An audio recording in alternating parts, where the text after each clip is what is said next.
Hey guys, this is Jakob. I'm content manager and I'm helping small and medium enterprises with their content strategy. In my podcast, Content Marketing Mastery, I'm interviewing people in the area of content marketing and or in the area of PR. And today I have a special guest. It is Richard Mulholland. Welcome, Richard. How are you doing? Hey, I'm fantastic. It's fantastic to be with you. Thank you to be on my podcast. I'm very happy that I can ask you a couple of questions because, in my opinion, you're the expert of presentation. So how to present in a very effective and in a great way. And we will speak about this today. But before we speak about this topic, can you introduce yourself? So who are you and what is your passion? And why are you living in South Africa? That's where you are now at the moment. So My name is Richard Mulholland. I was born in Glasgow in Scotland. When I was quite young, my dad's sisters had moved out here, and he actually came over to South Africa for his mother's funeral. She died while she was visiting. He came over, he was offered a job, and a few months later, we all end up moving as a family. And it's been phenomenal. It's been just a great thing. It actually brought my parents closer together. We all live right around the corner from each other. We live walking distance from the sea. It's really great. Okay. My passion is, so I really love my business. I've been an entrepreneur since I was 22. I'm 46 now, or turning 46 in a few weeks. And my hobby is board games and motorcycles, preferably not at the same time. Yeah, and you can see the board games in the background, right? Yeah. They're like people often think I've got a bookshelf behind me, but my bookshelf is on my Kindle. I find that a more efficient way to read. All the big shelf space is for board games that I can sit lay out on a table and play with people. Okay, that's great. Okay, and your company name is The Missing Link, right? Can you explain how did you came up with this name and what exactly are you doing? Okay, so I could give you the lie that I could tell you for PR, like, oh, it's about the missing link between public speakers and their audience. And over the years, this has been true. What actually happened is way back when there was a program called 3D Studio Max. The guy I co-founded the business with back, when I was 22, he'd been playing in 3D Studio Max, and he came up with this. There's a tool called Freeform Deform, and he was just pulling these little bits and pieces all around, and all of a sudden it looked like a DNA strand connected by two links of a chain, and it was completely random.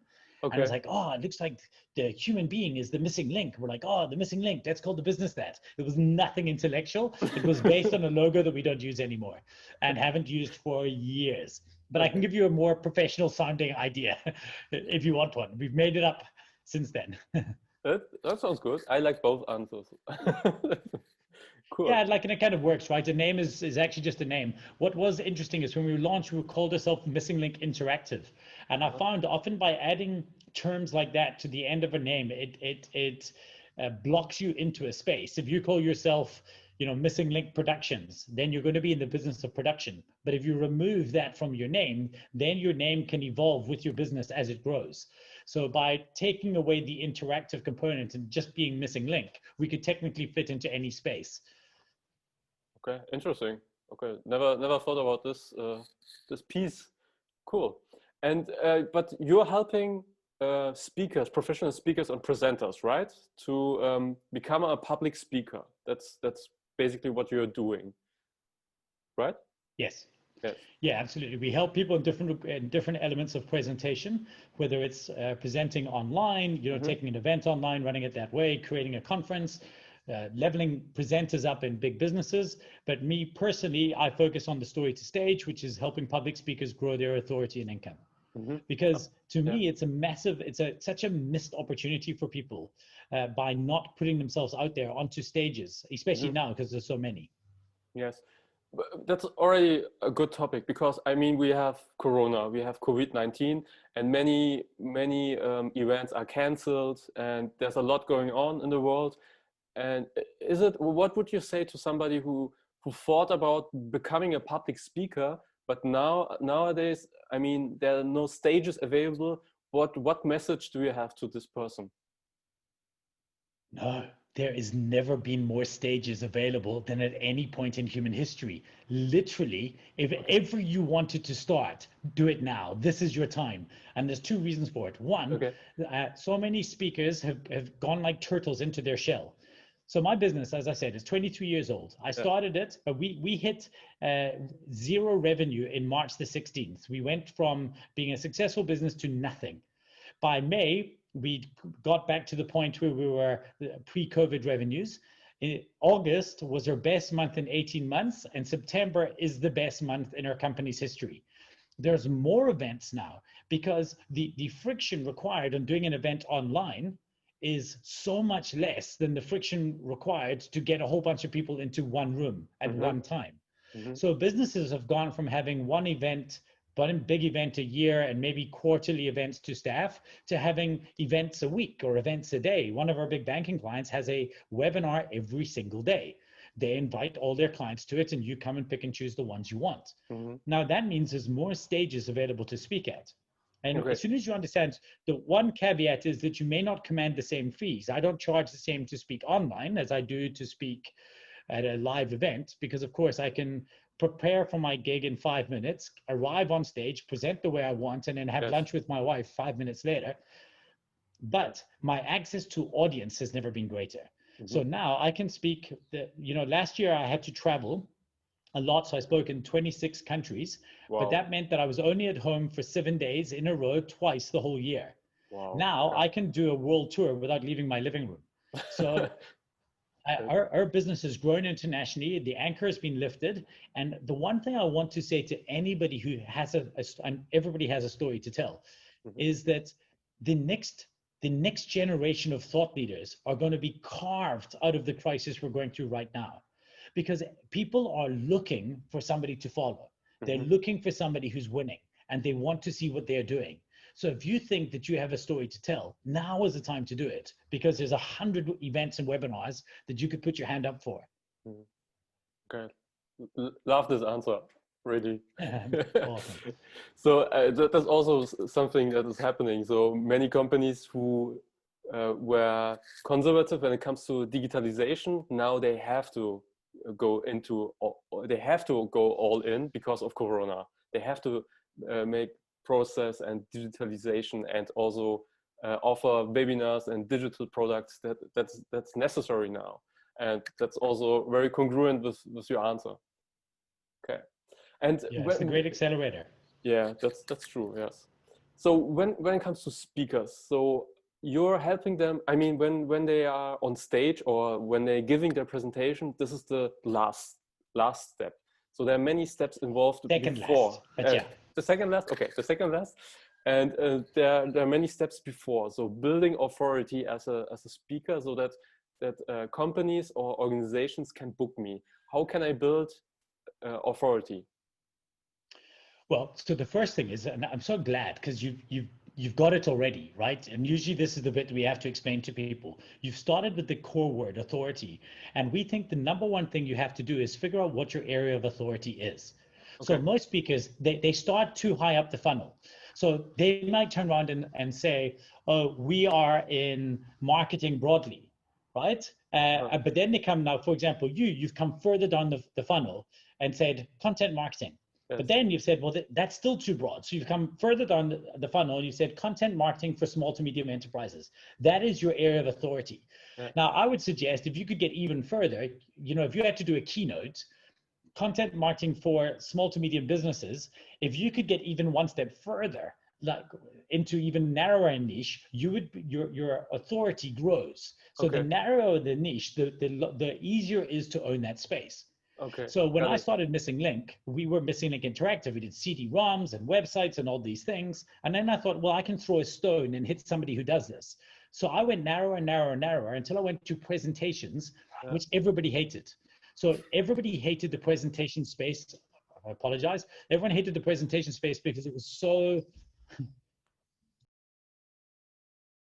Is my noise canceling working, sorry, for you, for the dogs barking, or can you hear it terribly? No problem. I can just cut it. Okay. My wife just ran. I don't know where.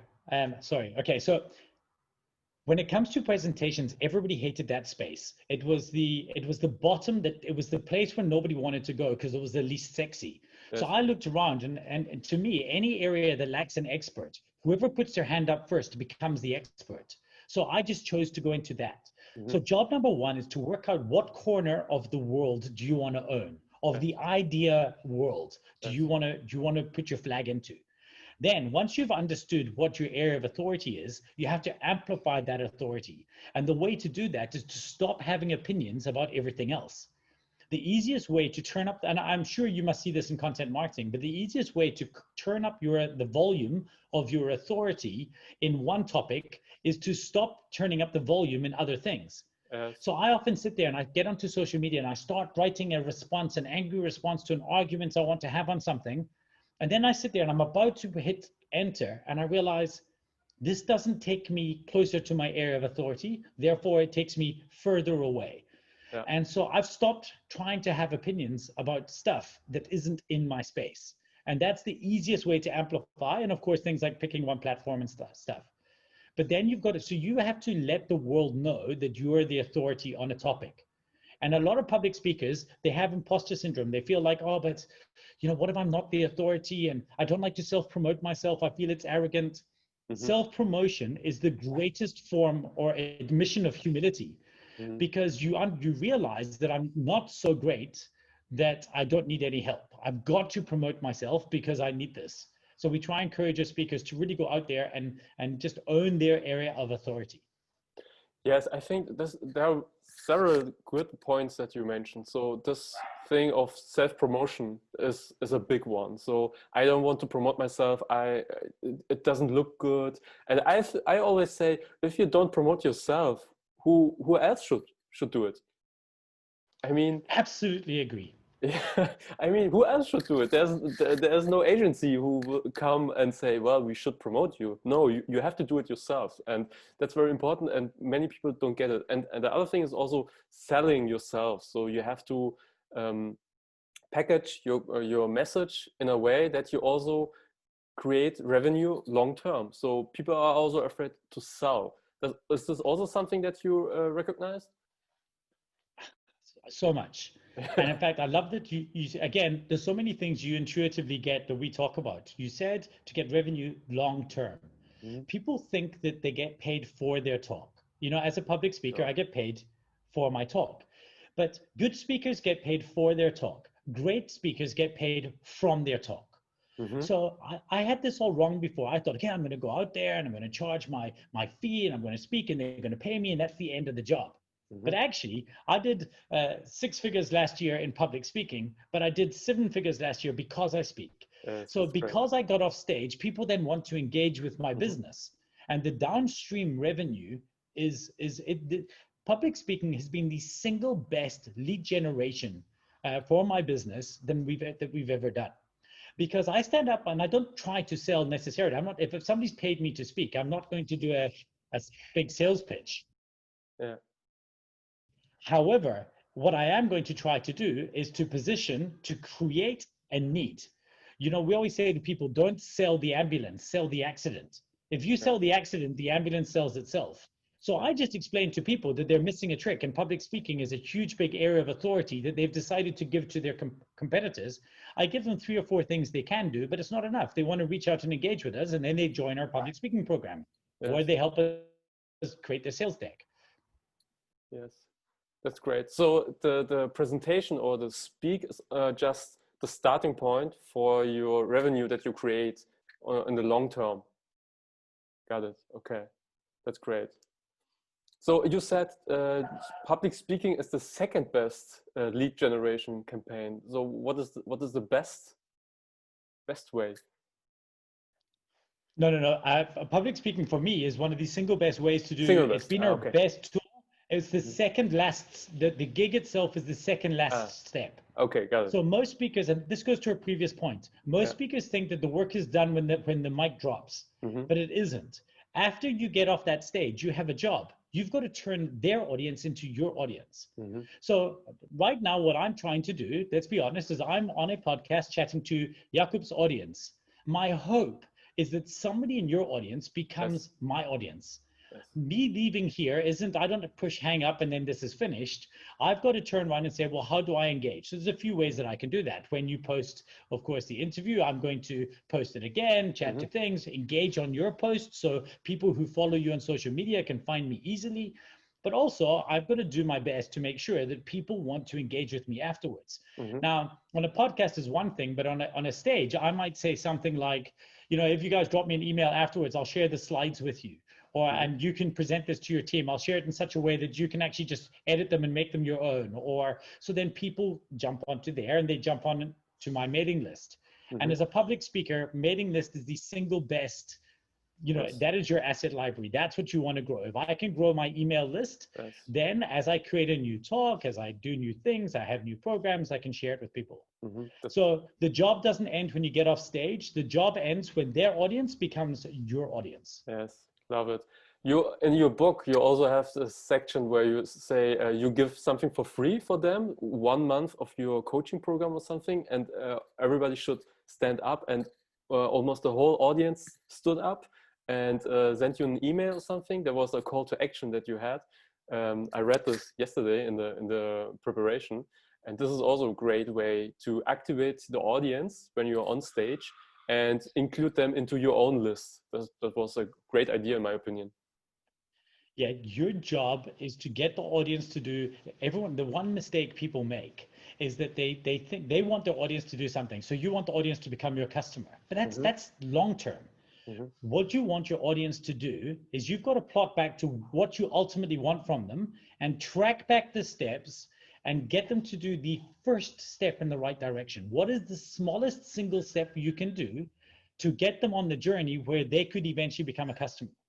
Because if you don't get them to take that first step, you leave them in no active motion. So there's no momentum from your talk.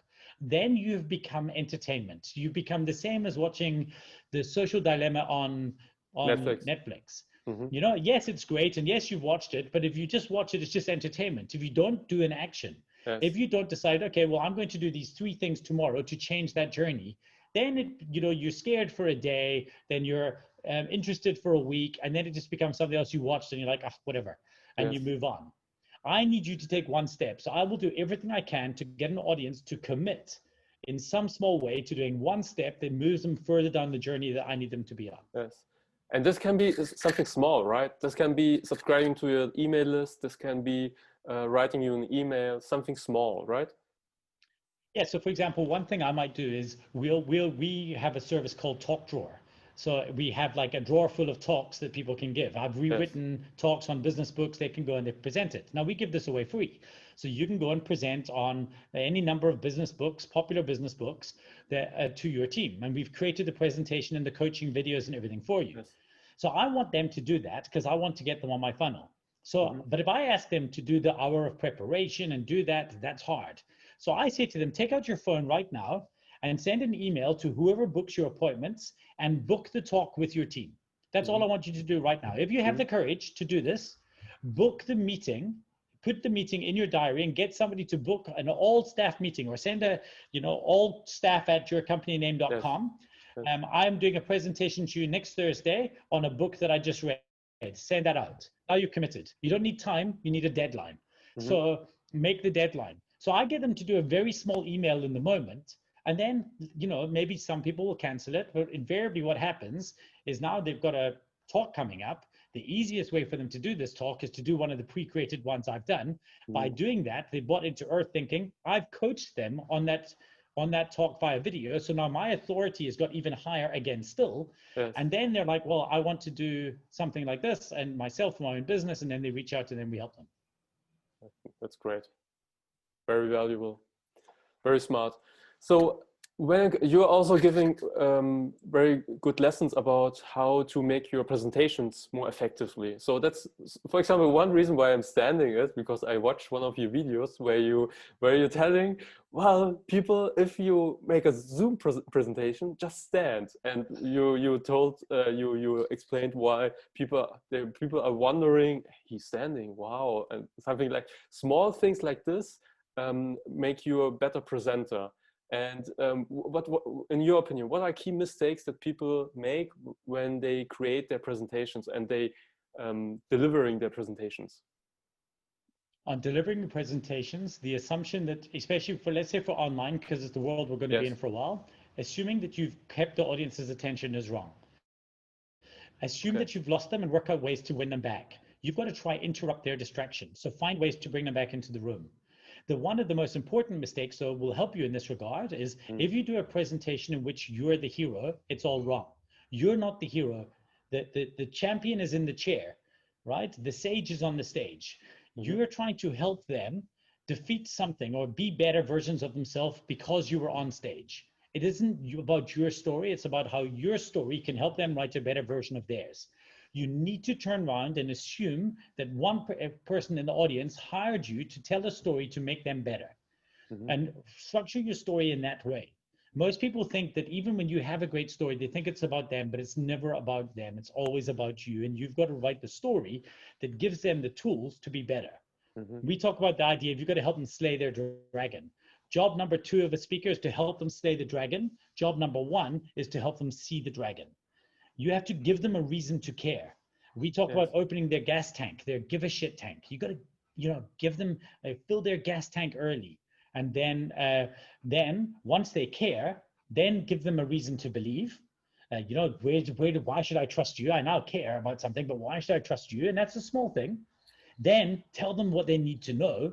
That's the big thing. That's them. Okay, here's the facts. Here's the 3 things that you can do, or the 5 ways that you can do this. And then finally, and most importantly, and the bit that everybody forgets, tell them what they need to do. Most speakers end with thank you. Like that's passive. I challenge them to do one thing, and then I end with, lead loud or slay legacy. Go out there and do something. You've got to pass the buck from you to them at the end of your presentation. So give them an action. Say, I'm not speaking here because I needed to hear this. I'm speaking here because you needed to hear this.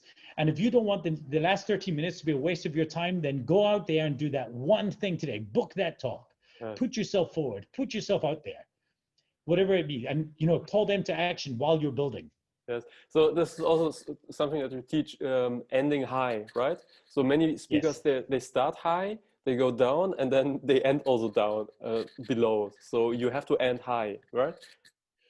You want to leave your audience at a better place than you got them. You pick them up. If you pick them up at a 5, you want to leave them at a 6, right? So generally what happens is we pick them up at a 5, we take them to an 8 because we want to start big. Then we get into the middle of the presentation and we leave them at and again, if you pick them up at an 8 and you leave them at a 7, they're still measuring that you came down, so you got worse. So I want to pick up my audience at a 5. I want to get them to a 6 or a 7. Then I understand there's going to be content bits in the middle, and I want to leave them at an 8. So I want to take them on that journey. And that is your job as a speaker, is you're picking an audience up at one place and you're dropping them off somewhere else. Make sure the place you drop them off is a nicer neighborhood than the place you pick them up. So, and when you want to end high, so one way is to get up with your voice and paint a picture, or what techniques do you recommend to end high? I mean, it's really this, you want to get them going. So I've called them to action. I usually do a recap of my core points. So I say, okay, so let's talk about these 3 things. Number 1, do this. Number 2, do this. Number 3, do this. Something action. And ladies and gentlemen, bullet points. Those 3 actions. And I've already introduced them to that legacy list throughout. So we talk about the principle of your legacy list. The ideas that people take home with them.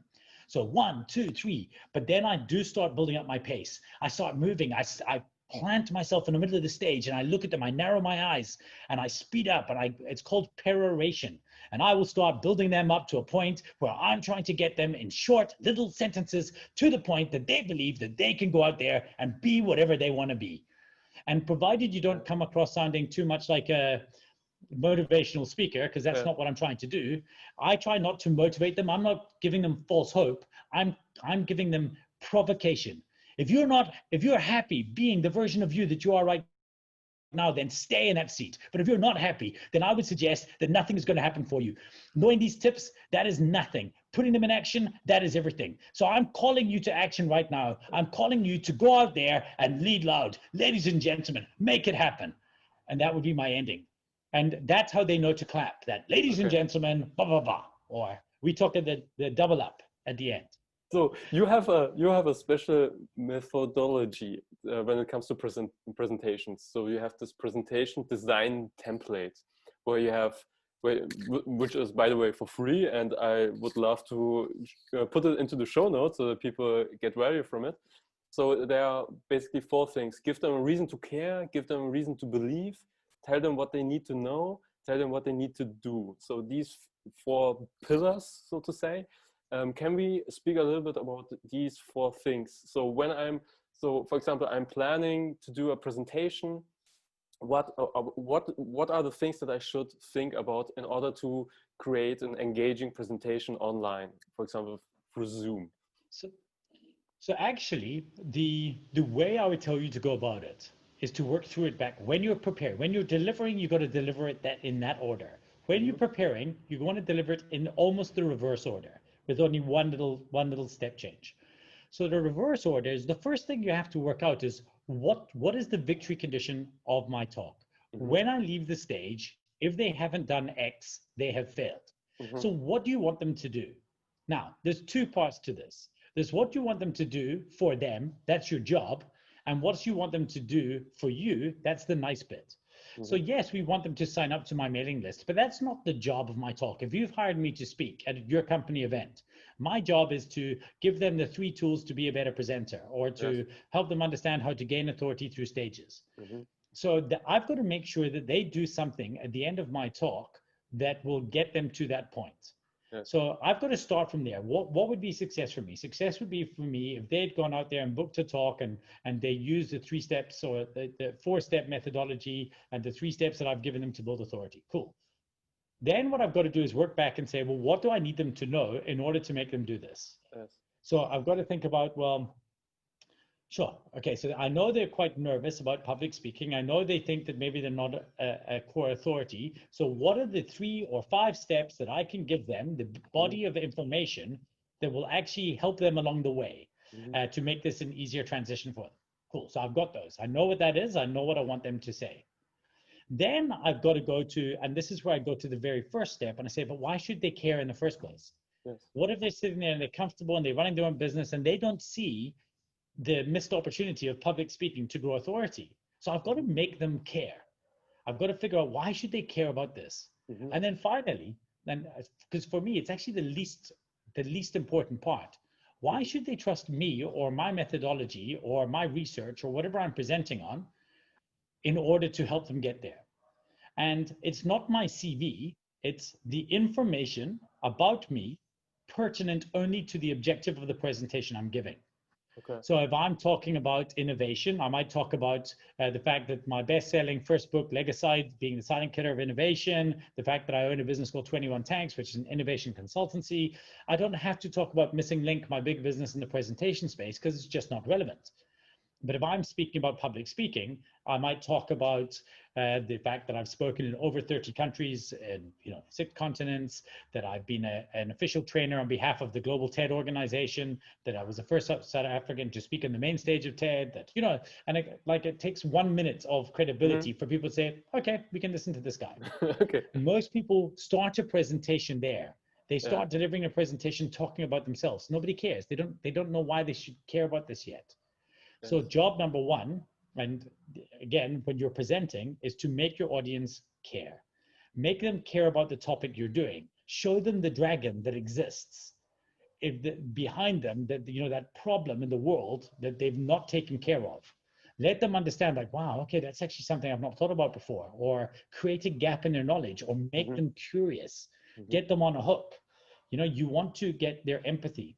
Aristotle talks about logos, pathos, and ethos. You need to try and get across there at this early stage. You want to get their pathos and ethos. Like, I feel emotionally connected to this topic, and I trust the human being in front of me to help me through this. Then you want to get into the logos. That's where the reason to tell them what they need to know comes in. And we add ergos at the end of it, which isn't normally spoken about, but that means action. And finally, you want to call them to action. Otherwise, it's just entertainment. Okay. And what do you think about the point? Because many there are a lot of speakers who say, well, you have to show also to be vulnerable. So talk about the failures that you had in order to be more emphatic, so that people understand and feel that you also had some struggle. What do you think about this topic? I think I think it is a tool that you can use. I think it's a tool that sometimes you should use depending on your story. I certainly don't think it's a tool that you have to use. They're all just tools, right? And if the only tool in your toolbox is a hammer, every problem looks like a nail. Nothing worse for me than overly canned vulnerability.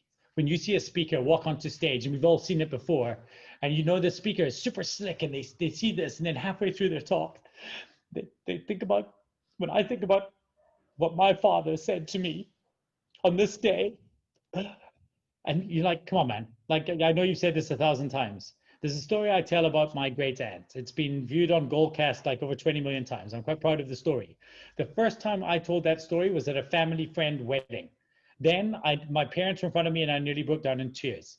The second time I told the story was at a closed group to a group of entrepreneurs that I'm very close to. And I had a tear in my eye, but I was a bit better. Now I could deliver it to you like it's just a script, because once you deliver something well enough, you disconnect the emotion.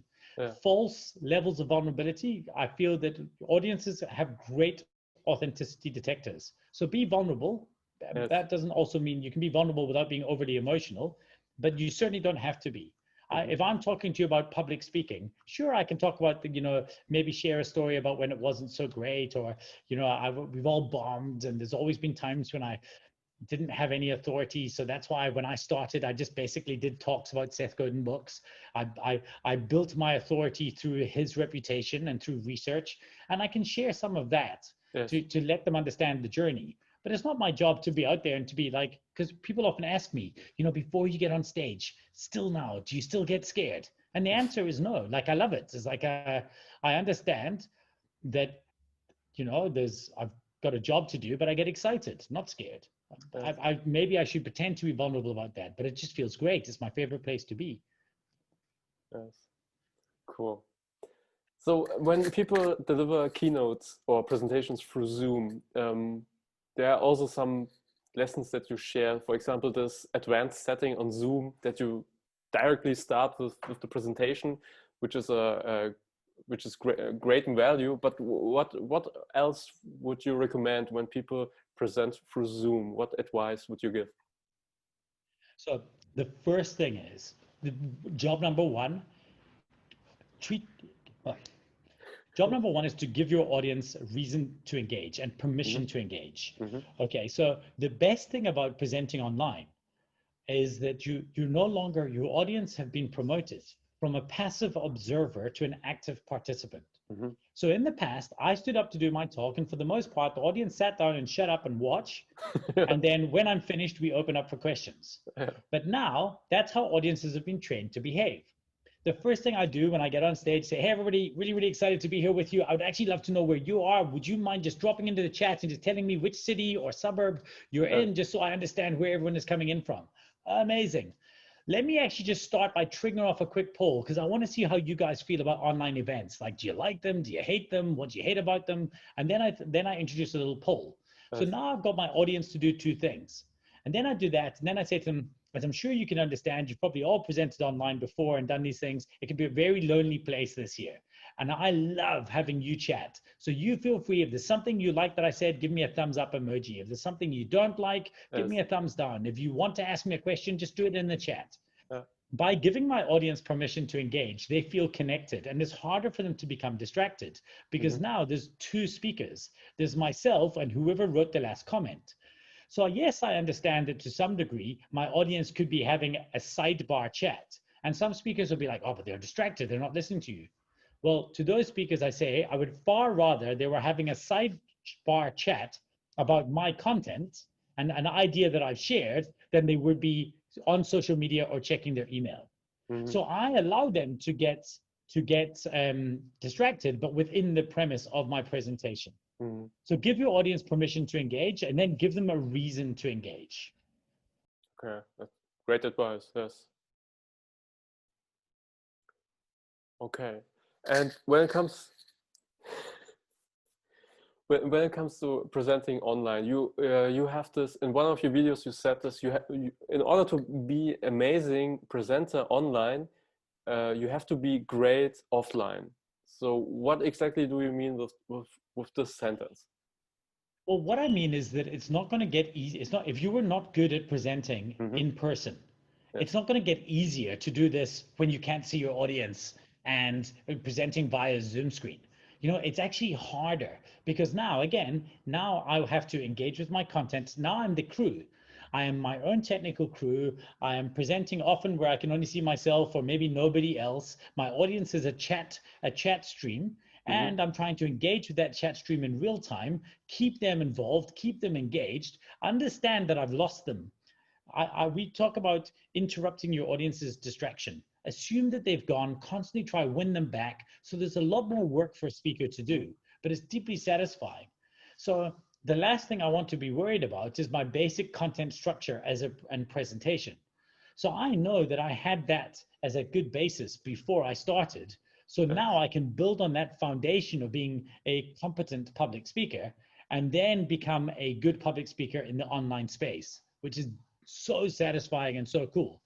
But if you didn't have that foundation, then you're trying to now become a public speaker and a better presenter and engage with your audience. So what happens is most people, they turn up, they show up and they throw up. They share their screen, they hide themselves, they put themselves in a little block in the corner and they just present. And that is what people talk about having webinar fatigue, because you've been spoken at the whole time, not conversed with. Yes, it's not a communication. So one is speaking and the other is reacting. It's just one way. Yes, okay, absolutely. And that's not effective because it's easy. If you don't think it's a conversation, it's easy for you to go into another tab. Yes, that's right. Yes, you lose the, you don't get any reaction and any answer. Okay, got it. So we spoke a little bit already about business models before our little interruption. Can we, maybe in a longer version, can you answer this? So business models, this is a very big topic. So in a nutshell, how can speakers earn revenue? So one thing is getting on stage and earning money with speech that you have, and then afterwards also, but there are also different ways, and you also have a system. Can you speak a little bit in more detail about this topic? Yeah, of course. So obviously one model is I want to be paid to go and speak, and in fact even if you don't need to be paid to speak, it's still worthwhile you charging to speak, because often customers worry about booking somebody who's not charging anything. Because they first worry about, like, where's their credibility coming from that they're happy to give this away for free? And the second thought is, if you're willing to come and do a free webinar for my staff, then you're going to be selling the whole time you're there. That's a fair assumption that people will have. Okay. Now, at certain big thought leadership events, if I was asked to speak at a big industry event for entrepreneurs, I know that I could harvest, if I got 10 people from that audience to sign up to Story to Stage, then it'd be great, no problem at all. But if I'm asked to speak at a big conference for one company, then I'm going to charge. So charging to speak is actually an important dynamic, and working out what that number is for you. It doesn't have to be a lot. I know a lot of speakers will happily speak for $1,500 now at an online event, just because yes, they're getting paid a bit to speak, so there's some credibility and authority there. Yes. They're not going to be over salesy, but they're hoping to gain some audience afterwards. Yeah, some deals afterwards. Yeah. Now, it depends. A couple of models here. Let's assume that speaking is your business. If that is the case, then you want people to sign up to something. You want to have a downstream offering. So if you didn't have a business like I have, where I can easily turn them into something for Missing Link, we also want to figure out a way for them to engage with us. So to me, as a speaker, in the short term, if you have nothing, get them on your mailing list. Buy yourself some breathing space to build some rapport with them so that you can sell them something later. However, a very, very easy thing to do would be to have a short course or a short program, or to sell some meaningful time with them, or a workshop. So, and the way to do that as a speaker, and I know this is deviating slightly, but I think it might be quite helpful. A great tool is to say something during your talk like, guys, I feel given the type of, where we're at in this, with this audience of this talk right now, I actually want to share with you something. I don't normally do this in a keynote, but I want to share with you an idea from my full day workshop, because I think it's perfect for what we've just discussed. And I think it's so relevant here right now. So forget the workshop. I just want to steal this one bit of information, and then you deliver that information. But what you have done is you've subtly planted a seed in your audience's mind that there is such a thing as a full day workshop. So you say to them, guys, I want to, as much as I'd love you all to go on, to do my online course, that would be amazing. But actually, let me let you skip the queue a little bit. And I want to share with you 3 of the biggest principles from that course anyway. And I'm going to give you that for free. And in fact, at the end of this talk, if you want to, I'll give you a download of actually one of the cheat sheet PDFs that we only give people who signed up to the program. Yes. And then you do these things, you get them on there. And of course, they then will engage with you afterwards. And sometimes, people don't want to be overly salesy or sold to, but if you just act like you're giving them something for free, they'll be very, very happy for it, and drop in the subtle hints that there is something else. Yes. However, back to your business model point, have something else. You must have something else, and it must be something that's meaningful. And if you have not come down the funnel, if you're still just selling the top of the funnel, which is marketing, well, then they're spoiled for choice. But if we come down to the idea, right at the bottom of the pinnacle of growing your entrepreneurial authority and growing your business as an entrepreneur by utilizing stages, well, then there's like 10 people in the world who are selling this right now.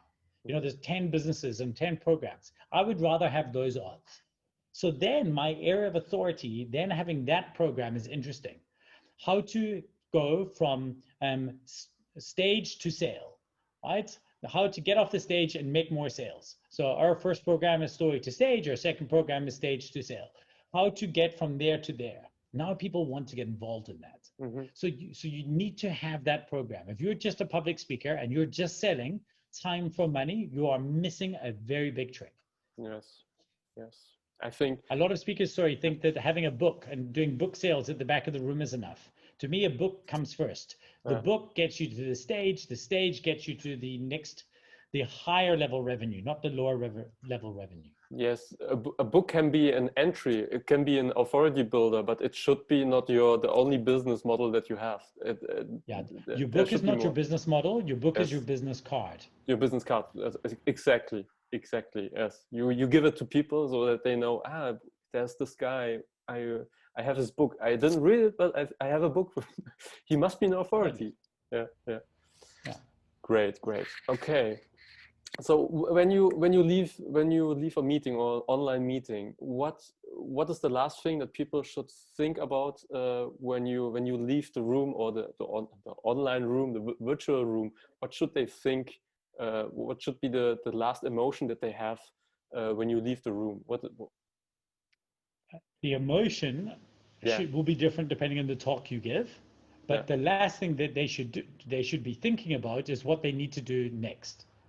If they think, oh, well, that was nice, there's nothing to do, then in my mind you failed. You're trying to put an audience in motion. So when I get off stage, when I finish, they should start something, right? Otherwise, you're in the space of being a motivational speaker. That's like it's got all the nutritional value of a spoonful of sugar. You feel amazing, and then you go about your business, and the next day you feel flat once the sugar burn runs out. Yes. However, if you can plant a seed in the audience that, wow, this is something I need to think about. And sometimes, by the way, it's a slow burn. Sometimes it's a sleeper, right? It's like one of those spies that goes and they live for 10 years in a country until they're cold. And then sometimes what will happen is probably my most satisfying is I plant a seed and I say to them something like, this might not be now. It might not be in this situation. It might be in 6 months from now. And somebody may approach you and ask you to do this or that. And all I want you to do, when that happens, I want this moment to come into your mind, and I want you to lead with, yes, no problem, let me do it. And then somebody will mail me a year later and say, just happened. This person came in and they asked me to go and speak at this industry event for us, and I decided to put my hand up. I rewatched the talk. I found the video. I rewatched the talk of you. I went and I did it last week, and so many people came up to me and said thank you, and I just wanted to say thank you to you. You can plant an idea as a sleeper idea. It doesn't have to be immediate, but it's obviously helpful if it's immediate. Yes. But if that is the case, do you know what a memory palace is? No. It's a memory palace was a tool that the ancient speechwriters like Socrates or Cicero would use to try and remember. And they would picture a building and they would imagine themselves walking through the building, and that's how they would remember the bits of their speech that they had to cover. Yeah. You sometimes want to plant a memory palace in their future to say, you're going to be sitting there and somebody's going to come up and they're going to ask you the question, would you be willing to speak at this? I want you to picture that. Can you imagine your desk and somebody's standing over your desk and asking you to do this thing? At that moment, I want this moment to come into your brain. And bizarrely, it does. Okay. You know, and so you want to give your audience a reason to remember you in the future. You've got to put them in motion. Very powerful. Like it. Very powerful. Richard, thank you very much. I think this has so much value, this interview. I hope you enjoyed it like I enjoyed it. It was was really fun to listen to you and ask you questions. And it was amazing. Thank you so much. I just apologize that I made you stop halfway through and give you twice the amount of editing to do. Everything fine. So I think this will be great. Thank you very much for your time and hope to see you soon again. That would be wonderful. I'd love to catch up again for a more casual chat. Yes. Awesome. Thanks, Jakob. Appreciate it.